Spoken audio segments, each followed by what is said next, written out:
Junior ডাক্তারদের কর্মবিরতি আংশিক প্রত্যাহার। আরজিকর সহ সমস্ত সরকারি হাসপাতালে জরুরি বিভাগে ফিরেছেন জুনিয়র ডাক্তাররা। আরজিকরের জুনিয়র ডাক্তারদের একাংশ যেমন জরুরি পরিষেবায় ফিরেছেন, তেমনি একাংশ বন্যা বিধ্বস্ত এলাকায় মেডিকেল ক্যাম্প ও ত্রাণ শিবির খুলতে পৌঁছে গিয়েছেন। বাকি একাংশ রয়েছেন কর্মবিরতিতে।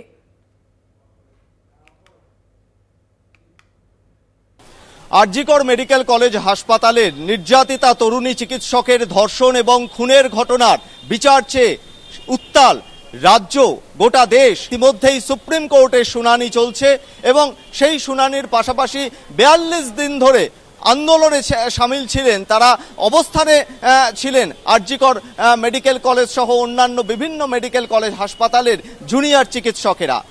স্বাস্থ্য ভবন চত্বর থেকে তারা অবস্থান তুলে নিয়েছেন। সাময়িকভাবে তারা আংশিক কর্মবিরতি তাদের চলছে, কিন্তু জরুরি পরিষেবা যে রয়েছে বিভিন্ন সরকারি মেডিকেল কলেজ হাসপাতালে, সেই জরুরি পরিষেবার কাজ শনিবার থেকে শুরু করেছেন আন্দোলনরত জুনিয়র চিকিৎসকেরা। বিচারের দাবি তাদের এখনো পর্যন্ত রয়েছে, কিন্তু কোনোভাবেই এই বিচারের দাবি থেকে তারা সরে আসতে নারাজ। কিন্তু অন্যদিকে চিকিৎসা পরিষেবা যাতে কোনোভাবে ব্যাহত না হয় সেদিকেও কিন্তু নজর জুনিয়র চিকিৎসকেদের। ৭৫০০ জুনিয়র ডক্টররা কেন কর্মবিরতি করছেন এবং সেই জায়গায় সিনিয়র ডক্টররা যেভাবে সমস্ত ডিপার্টমেন্টের সমস্ত বিভাগ সামলেছেন, সেটা খুবই মানে কি বলবো, প্রশংসা করে আমি সেটাকে স্যারেদের অবদানকে ছোট করতে পারবো না। তার জন্য স্যারেদের প্রণাম, যে স্যারেরা যেভাবে আমাদের আন্দোলনের সাথে থেকেছেন, সেটাও একটা আমার মনে হয় স্যারেদের আন্দোলনের বা প্রতিবাদের একটি মাধ্যম।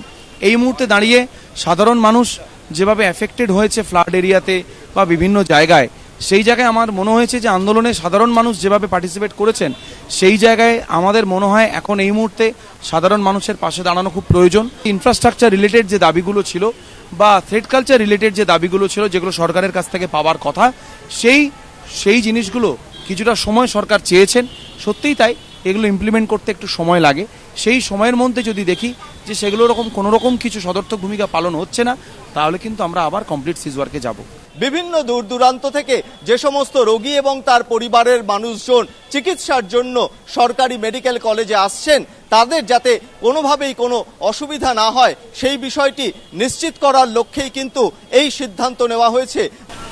জরুরি পরিষেবাতে আমাদের জুনিয়র ডাক্তাররা যারা আন্দোলনের মধ্যে ছিলেন, তারা সবাই জরুরি পরিষেবার কাজে একটা অংশ অংশগ্রহণ করছে এবং একটা অংশ বন্যা দুর্গতদের পাশে অভয়া ক্লিনিকে গেছে। আরজিকর মেডিকেল কলেজ থেকে আজকে কেশপুরের একটা জায়গাতে অভয়া ক্লিনিক শুরু হচ্ছে বন্যা দুর্গতদের জন্য। ত্রাণ শিবির এবং মেডিকেল ক্যাম্প এই দুটোই একসাথে চলছে। কেশপুরে আরজিকর মেডিকেল কলেজের উদ্যোগে এবং মিদনাপুর মেডিকেল কলেজ দুজনের যৌথ উদ্যোগে এটা হচ্ছে আজকে।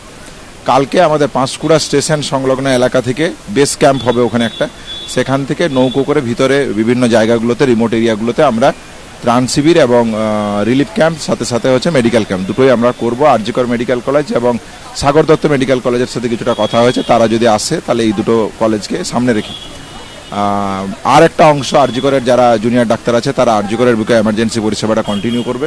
বিচারের দাবি যেরকম রয়েছে, আগামী 27 সেপ্টেম্বর সুপ্রিম কোর্টের শুনানির দিকেও নজর রয়েছে জুনিয়র চিকিৎসকেদের।